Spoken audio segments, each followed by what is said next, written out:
बिस्मिल्लाहिर्रहमानिर्रहीम, अस्सलाम वालेकुम। मैं हूं राजा इमरान और आप देख रहे हैं डिस्कवर पाकिस्तान।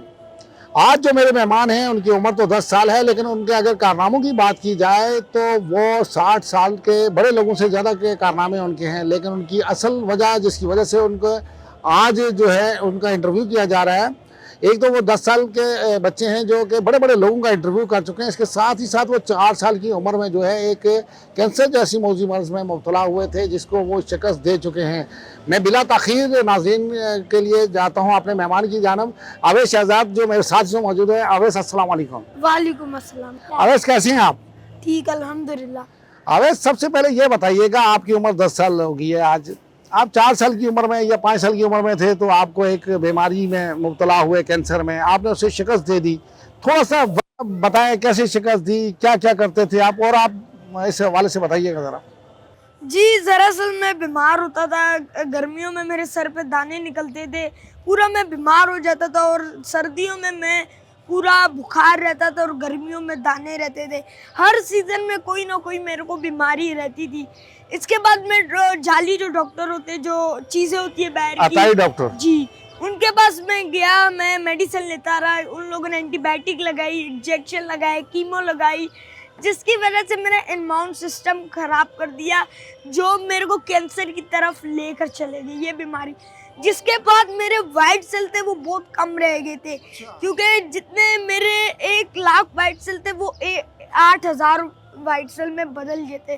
तो इसी बारे में मेरी तरबियत, जिस टाइम मैं एंड हॉस्पिटल में पहुंचा तो मेरे को हॉस्पिटल वालों ने बोले कि मेरे पापा के दोस्त हैं नदीम, वो स्पेशल डॉक्टर थे, वो कहीं से आए हुए थे।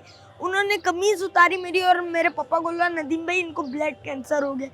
उन्होंने हमें इंडस हॉस्पिटल का बताया। इंडस हॉस्पिटल के उधर जाकर फ़ौरन मेरे को ड्रिप पे लगाई गई, जिसके बाद मेरे को बेटा, हम तो आपकी आपकी बीमारी के हवाले से आपसे बात करेंगे। सबसे ये पहले आप बताएं, आप इतना अच्छा बोलते हैं, बहुत अच्छा बोलते हैं। आपने लोगों के इंटरव्यू भी कर रहे हैं, आपने गवर्नर साहब का इंटरव्यू किया, आईजी सिंह का इंटरव्यू किया, बड़े बड़े एंकर से मिले। आप अपनी एजुकेशन के बारे में बताएं, कितने पढ़े लिखे हैं आप? मैं तो पढ़े ही नहीं हूँ, इसके बारे में आपको क्या बताऊं? यार, ये नाज़रीन के लिए बड़ी हैरत अंगेज बात होगी, इतनी अच्छी बात करते हैं और पढ़े लिखे नहीं। आप स्कूल गए नहीं आप? जी, स्कूल में गया ही नहीं हूँ बिल्कुल, क्योंकि जब मैं ऐसे सीजन, जब मैं स्कूल अगर मैं डलता भी तो मेरी इससे हालत बहुत बुरी हो जाती। अच्छा जी, बहुत सारी वीडियो देखी है अवैस। अवैस, मुझे बताइएगा, मैंने आपके साथ एक वीडियो जिस वक्त शुरू की थी, मैंने एक बनाई थी सोशल मीडिया के लिए। लेकिन मुझे बताइएगा, आपकी एक वीडियो वायरल हुई थी जो आपने उसी दौरान वार्ड में डांस वांस भी कर लिया था, और एक वीडियो आपकी और भी थी। पहले वो डांस वाली वीडियो के हवाले से बताइएगा, वो डांस क्यों कर रहे थे आप? यार, आप तो बीमार थे वहाँ। जी, मैं डांस इसलिए कर रहा था, अक्सर बच्चे होते वो देखकर एक ही, क्योंकि अपने घर को छोड़ कर आए होते तो देखकर उदास हो रहे होते, रो रहे होते। तो उदास होने के लिए एक तो बच्चा होना चाहिए ना, डांस करने के लिए, ठुमके लगाने के लिए, इसी तो बच्चा खुश होगा ना। अच्छा, अवैस, मुझे ये बताइएगा, आपके हॉस्पिटल में जब आप तकरीबन 6 साल मसलसल इलाज चलता रहा आपका, डॉक्टरों से भी आपकी दोस्ती होगी थी, तो मुझे बताया कोई डॉक्टरों से कैसी दोस्ती थी? आप जब जाते थे आपको पता भी चल गया आप किस तरीके से इलाज किया जाता है, इंजेक्शन लगेंगे, आज कीमो होगा, सब चीज़ों का पता आपको चल जाता था पहले? राजा भाई, दोस्ती तो ऐसी रही, इंजेक्शन एक सुई वाले भी थे और एक आंखों वाले भी थे। अच्छा। और अब आंखों वाले, तो आपको हैरत अंगेज बात होगी कि आंखों वाले कौन से इंजेक्शन थे। हाँ, मेरे आंखों वाले बहुत से इंजेक्शन स्टाफ थे, नर्सें थी, जो बहुत से, जैसे कि डॉक्टर किशोर मेरी खुद की जो डॉक्टर हैं, और वहाँ के जो मेरे स्टाफ थे, नवीद भाई, जैसा कि बहुत से ऐसे स्टाफ थे मेरे। तो इसी तरह हमारे साथ एक नर्स थी मेरी, जो स्पेशल, जो आकर मेरे को देती थी, जो कैनोले वगैरह लगते थे। तो अक्सर हम लोग बैठता था तो मैं आते जाते मेरे को आंख मारती थी यूं करके, तो मैं भी फिर उनको आंख मारता था ऐसे करके। 2-3 दिन ऐसे ही लगातार चलता रहा। फिर मेरे साथ एक पठान बैठा हुआ था, वो नर्स है, उसने मेरे को आंख मारी, मैंने उसको आंख मारी। वो पठान अपनी तरफ से अपने बाल ठीक कर रहे कि भाईजान मेरी तरफ आंख आ रही है। वो दोबारा ही उसको लगा यार कुछ तो मसला है, मेरी तरफ आंख नहीं है, यहाँ की जो खराब तो चेहरा है ना, ये कहीं और जा रहा है, आंखें कहीं और मिली हैं। यार रवेश, आपको आंख मारे? मैंने बोला जी। बोलता अच्छा ऐसा है, अब देखो मैं इसके साथ क्या करता हूँ। उसने, पठान साहब ने मेरे को बताया है, वह सब ये ऐसे आके आंख मारे तुम आवाज आला मारना। मैंने बोला कैसे? बोलता "श्श्श"। मैं जैसी आई मैंने उनको आंख मारी, "श्श्श"। वो उन्होंने फिर वो ओ बस क्या करो, फटाफट वार्ड में भागी, जाकर अपना मुंह सारे देखने लग गए भाई क्या हाँ। हो रहा है इधर, क्या सीन चल रहा है। अच्छा मुझे ये बताओ, आपने बहुत सारे इंटरव्यूज किए, सोशल मीडिया के आप बड़े पॉपुलर आदमी हैं, स्टार हैं आप मुझे बताएं अब कौन से ऐसी मशहूर शख्सियत हैं जिनके आपने इंटरव्यू किए, वो थोड़ा सा बता दें मुझे। जी मैंने गवर्नर सिंह कामरान किशोरी साहब का भी इंटरव्यू किया हुआ है, आईजी सिंह साहब का भी इंटरव्यू किया हुआ है, एंकर पर्सन शाहजेब खानजादा साहब का भी इंटरव्यू किया हुआ बड़ी है, बात है। और मैंने शायद अफरीदी साहब का भी इंटरव्यू किया हुआ है। बहुत से ऐसे हामिद मीर साहब है जो जावेद मियाँ दास साहब का भी मैंने इंटरव्यू किया हुआ है, हामिद मीर साहब है उनका भी किया हुआ है। बहुत से यानी कि जो ऐसे हैं, मगर ये कुछ ज्यादा जो फेमस जी फेमस है जिनका। वैसे आपको इंटरव्यू करते हुए डर नहीं लगता? आपकी उम्र के बच्चे तो चीज लेने बाहर नहीं जाते, आपके उम्र के बच्चों से अगर कोई बात कर ले वो उसका जवाब नहीं देते, आप इतने बड़े लोगों के सामने बात कैसे कर लेते हो? ये कॉन्फिडेंस कैसे आया? ये गुर भी दिखा दो बच्चों को जो देखने वाले हैं, उनके लिए कोई मिसाल बनो यार। आप ये देखे इतनी बड़ी बीमारी से नहीं डरा, इंटरव्यू लेना तो छोटी मोटी बात है। इंटरव्यू लेते तो मैं आईजी सिंह साहब को हमने नहीं छोड़ा तो आप। हाँ मुझे पता है आईजी सिंह साहब ने आपको मना किया, लेकिन आप लेके ही उठे, हालांकि किसी ऑफिशियली किसी ने इंटरव्यू नहीं किया उनका, लेकिन आप इंटरव्यू कर लिया आपने। अच्छा अवैस ये बताइएगा, एक वाकया मुझे थोड़ा सा याद है आपका, आप बड़े मॉर्निंग शोज में भी गए, एक मॉर्निंग शो में भी थोड़ी सी गड़बड़ की थी, तो बंद लफ्जों में थोड़ा समझाएं क्या मामला क्या था? वहां पे भी इशारेबाजी हो रही थी कुछ। जी बंद लफ्जों में भी आप कैसे बताऊंगा, जैसा कि एक एंकर थी वो मेरे सामने बैठी हुई थी, तो मैं भी बैठा था, बार बार वो एंकर मेरे को, उस टाइम तो मैं इतना नहीं था ना, छोटा ही सी, अभी तुम कितने बड़े बार बार हाय ऐसे हूँ हेलो हेलो कर रही है। हाँ। उस दौरान मेरे को इतना वो चिड़चिड़ापन हुआ, उसमें मैंने कुछ ऐसा लफ्ज बोल दिया वो यादगार लफ्ज हो गया। अच्छा। वो तो बल्कि जब मैं कीमो में जब बेहोश होकर उठता हूँ, वो कुछ लफ्ज वो बहुत वो लफ्ज होते हैं, जब वो बेहोश होता है बंदा एक अलग अपनी टेंशन में होता है कि यार आज मैंने इंटरव्यू देने जाना, उस टाइम तो इतनी नहीं समझती क्या बोलूंगा क्या करना है, ऊपर से वो एंकर हेलो हाय कैसे हो। अच्छा मुझसे आज बात कर रहे स्क्रिप्ट लिखी भी होती है उनको, वो तो आगे से पढ़ रहे होंगे, मैं तो अनपढ़ हूँ, मैं क्या पढ़ रहा हूँ। इस दौरान नहीं आप कहीं से अनपढ़ नहीं लगते, आप जब बात करते हैं तो मेरा ख्याल है एक अच्छे पढ़े लिखे आदमी से ज्यादा अच्छी बात करते हैं, जब तो मैं भी हैरान हुआ। लेकिन मुझे पता भी है आपके हवाले से कि आप स्कूल नहीं गए, लेकिन आपका जो कॉन्फिडेंस लेवल है या आप जिस तरीके से बात करते हैं, तो कहीं पे ये पता नहीं चलता कि आप पढ़े लिखे नहीं, आप तो लगता है ऐसा है कि आप किसी बड़े अच्छे स्कूल से पढ़ के आए हुए हैं। आप ये मुझे बताइएगा, दौरान इलाज आपके साथ आपके बाबा रहे हैं ज़्यादातर, और उनसे आपको प्यार भी बहुत है, कभी वो दूर चले जाते हैं, दूसरे शहर में चले जाते हैं या जॉब पे चले जाते हैं, तो उस दौरान क्या फीलिंग्स होती है और फ़ोन करके क्या बोलते हो बाबा को? पहली बात तो ये माय लव, मेरे पापा, मैं अपने पापा से प्यार करता हूँ। तो दरअसल मेरे पापा को बीच में जाना था, अंदरूने मुल्क गाँव जाना था, तो मैं पापा की टिकट थी एक, तो मेरे को नहीं पता था ना, मैं तो एक रात सोया हुआ था, पापा ने रात में जाके टिकट करवाई थी। तो दरअसल पापा की फ़्लाइट थी थोड़ी सी जल्दी ना, तो मैं ऐसे ही अचानक ही मेरी आँख खुल गई कि अंदर बैग पैक कुएं में पड़े में, खामोशी से कार्रवाई डल रही है। जी मैंने बोला दाल में कुछ खा ले, मेरे को लगा शायद हम लोग बाहर रोड एक दफ़ा होकर आए, शायद हम लोग दोबारा जा रहे हो, इस तरह से बैग वगैरह पैक के मैं बड़ा खुश कि मैं भी जाऊंगा साथ। और उसी टाइम वो खुशी मेरी मिट्टी में मिल गई, क्योंकि मैं नहीं जा रहा, मेरे पापा अकेले जा रहे। और दरअसल अगर आप मेरी ये बात, अभी आप इस बात को सोच लेना कि मेरे पापा अगर एक सेकंड के लिए बाहर निकलते हैं, मैं कोई 100 पापा को फ़ोन कर लेता हूँ, पापा किधर हो, कब तक आओगे, आपने घर आना है, जल्दी आना है, आप अगर बाहर निकल गए ना मेरा दिल टूट जाएगा। तो अरे आप इमोशनल ब्लैकमेल भी करते हो ना बाबा को, ये तो मानो ना आप, मान लो ऑन कैमरा, मान लो ब्लैकमेल तो करते हो। पापा मेरे को डर इस बात को होता है कि पापा की जहाज में उड़ के चले ना जाए अमेरिका वगैरह। पापा के वीज़ा तो बहुत सारे लगे हुए हैं, क्योंकि अमेरिका का भी ख़त्म हो गया था, पापा ने दोबारा लगवा लिया।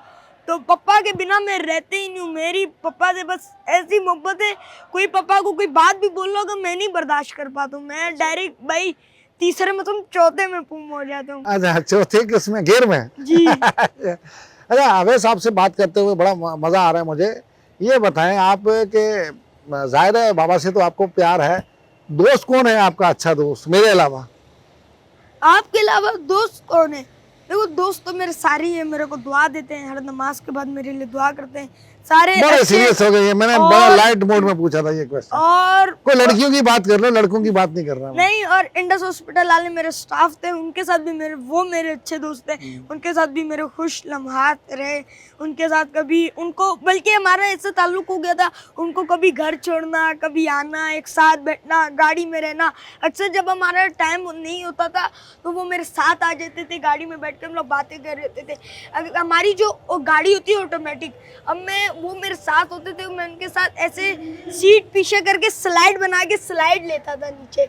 वो बहुत यानी कि खुश लम्हात थे, वो भी मेरे बहुत अच्छे दोस्त हैं, उनके साथ भी बहुत अच्छे लम्हात गुज़रे। अच्छा, डिस्कवर के नाज़रीन को क्या कहना चाहेंगे आप? उनसे कुछ बात करना चाहेंगे, खास करके उन लोगों के लिए जो बीमार हैं या जो आपकी उम्र के लोग जो हैं बिल्कुल मायूस हो जाते हैं, आपका कॉन्फिडेंस देखें, क्या मैसेज देना चाहेंगे? मैसेज एक दें उनके बच्चों के लिए। जी, डिस्कवर पाकिस्तान को मैं ये चैलेंज देना चाहता हूँ, जो पैगाम देना चाहता हूँ कि आप हौसले बुलंद रखें। आप अगर अपने हौसले बुलंद नहीं रखेंगे, अगर आप बीमारी में लेटे रहोगे, यार आज मैं बीमार हूँ, मैं क्या करूँ, तो इससे आपके माँ बाप को भी दिल में चोट पहुँचेगी और आप लोग भी इस तरह नहीं उठ पाओगे।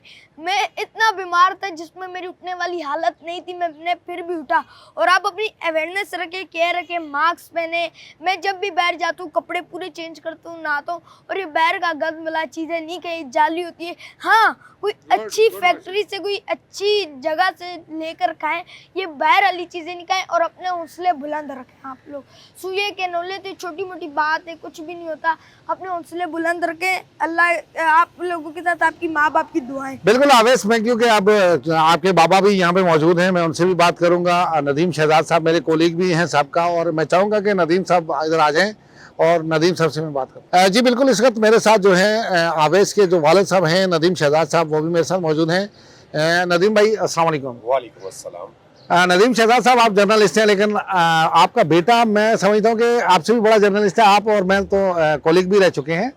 तो सबसे बड़ी बात यह है कि आपका बेटा आपकी इतनी तारीफ़ें करता है, जाहिर है हर बेटा तारीफ़ें करता होगा, लेकिन ये बहुत प्यार करता है। क्या कहेंगे, आपने बहुत टाइम इसके साथ निकाला है और 6 साल मुसलसल तकरीबन आप अस्पताल में जब ये ज़ेरे इलाज रहा तो आप आते जाते रहे, कुछ थोड़ा सा बता दीजिए।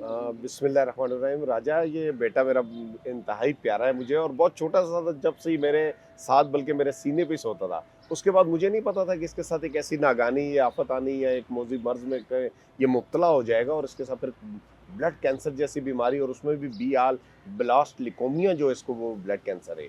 और ऐसी ये मौजी मर्ज है जिसका नाम सुनकर इंसान मर जाता है।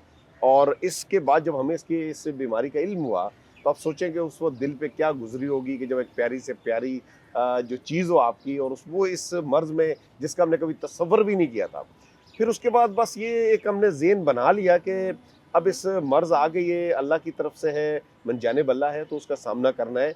तो उस पर हमने एक ज़हनी तौर पर, मैंने जो ज़ाती तौर पर मैं वालिदैन को भी यही मैसेज दूंगा कि मैंने ये ज़हन बनाया कि एक जैसे एक गोरिल्ला होता है SSG का, वो एक मिशन पर जब जाता है तो वो उसके लिए मिशन को अवेल करना है। तो मैंने ये समझ लिया कि मैं अब एक मिशन पर हूँ और इस मिशन को पार करना है, उसके लिए मेरे सर धड़ की बाजी भी लग जाए। और वो हमने लगाई, दिन रात हॉस्पिटल में गुजारा, बल्कि 3-3, 4-4 माह तक मैं मुसलसल अवैस के साथ हॉस्पिटल में डे नाइट ड्यूटी दी। वो कुर्बत भी शायद, फिर ये बच्चा है, मासूम है, लेकिन इसने उन लम्हात को ऑब्जर्व किया है, और उसके बाद से इसका प्यार ऐसा है कि वो एक लम्हे के लिए भी मुझसे दूर नहीं होना चाहिए। नदीम भाई माशाल्लाह से बहुत प्यारा बच्चा है, जाहिर है वो आपके दोस्तों को भी प्यारा लगता है, ये हमारा भी बहुत लाडला बच्चा है। मैं सिर्फ ये पूछना चाहूँगा, यकीनन आप वालिद हैं, और वालिद, कोई भी वालिद कैसा भी बच्चा उसका, उसके तकलीफ़ को बर्दाश्त नहीं कर सकता। आप क्या समझते हैं, इसने जो शिकस्त दी है, अभी तो तकरीबन शिकस्त दे चुके हैं अल्हम्दुलिल्लाह, तो उसकी आप क्या एज आ वालिद क्या समझते हैं कि क्या उसकी वजह थी जो इतनी मौजी मर्ज जिसका नाम लेते हुए हम डरते हैं, तो उसको शिकस्त दी है? सेकेंडली ये बताइएगा, एजुकेशन इसने नहीं दी, कॉन्फिडेंस की वजह आप क्या समझते हैं कि इसकी कॉन्फिडेंस लेवल, बोलने का, बात करने का, फिर ये इंटरव्यू करते हैं सोशल मीडिया पे, ये व्लॉगर हैं बहुत बड़े, तो इस हवाले से क्या इनमें खूबियाँ क्या देखी हैं आपने बीइंग अ फादर? पहली चीज़ ही जो आपने मुझसे पूछी है कि जो इसकी बीमारी के हवाले से जो इस पर जो वक्त गुजरा है, इस हवाले से मैं इतना ही कहूँगा कि जो वालिदैन हैं और या बच्चे हैं, इस बीमारी को जब उनके साथ ये बीमारी लग गई है तो उसका सामना जो अपनी हिम्मत हौसलों से करना है। और ये हिम्मत इसकी भी रही है, अवैस की भी। इसने उस तकलीफ़ के दौरान जो है, एक तो अल्लाह की रहमत सबसे पहली चीज़ थी। दूसरी चीज़ ये है कि इसके अंदर आपको बड़े जो केयर है और डॉक्टर्स की हदायत हैं उस पर अमल पैरा होना ज़रूरी है, इंतहाई ज़रूरी है। कुछ बच्चे हमने देखे कि वो छोड़कर चले गए दम दरूद बाबाओं की तरफ या हकीमी इलाज की जानिब। तो ये एक बहुत बड़ा, देखें, दुआएं कराएं, उससे हॉस्पिटल आपको मना नहीं कर रहा, डॉक्टर्स मना नहीं करते। वो कहते हैं आप दुआएं कराएं, जो आपसे हो सकता है तलावत करें, ये एक इस्लामी लिहाज से भी।